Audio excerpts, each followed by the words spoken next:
Garden centres are full of the most wonderful trees at the moment. I'd like to introduce you to just 4 of my favourite. This is one of my top 10 trees. If you look at this, it's called Sursangu Kaku. Wonderful tree. Look at the coral coloured bark. Look at that. You come across the leaves, they are lime when they come lime green when they come out. They turn to the most beautiful gold in the autumn before they drop.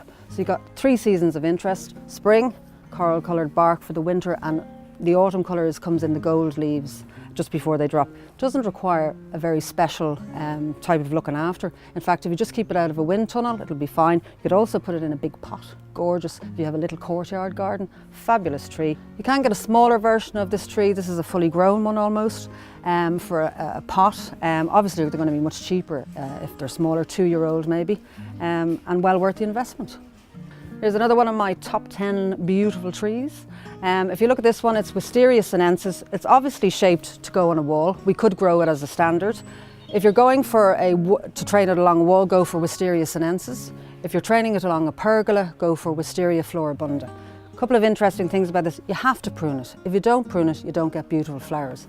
So at Christmas time, just after Christmas, you prune back the stems to 2 buds away from the main stem. And then you're kind of guaranteed flowering next year. It takes about 3 years to get going, but once it gets going, wonderful tree.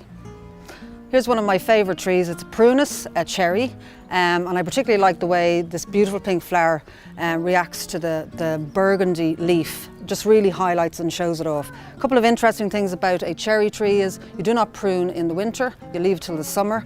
If you prune in winter, you're just opening the tree up to infection. So when the flowers have gone over and the leaves have all pushed out, that's the time, kind of mid-June. Perfect time to look after a cherry tree. The other thing to remember is it gets quite big, cherries, unless it's a columnar kind of shape. So better for a medium-sized garden than a small garden. Also, it is one of those trees that if you plant it too near a wall, it tends to lift the foundation of a wall. So keep it well away from walls.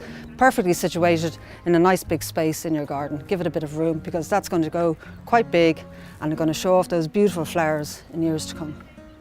And yet another gorgeous tree, Cornus controversa variegata, the wedding cake tree. Look at this, wouldn't that be a beautiful wedding present for somebody?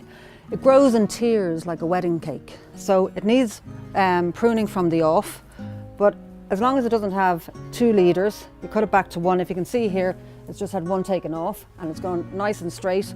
And the idea is that it comes out in tiers. Now it gets quite big, so a decent sized garden, not for a small garden. Beautiful tree. Look at the variegation on the leaves, stunning. This time of the year, pushing out the leaves, wonderful colour. Just, it says spring, you know, it just gives you a bit of hope for the future. Beautiful tree, well worth investing in. They are expensive, but well worth investing in.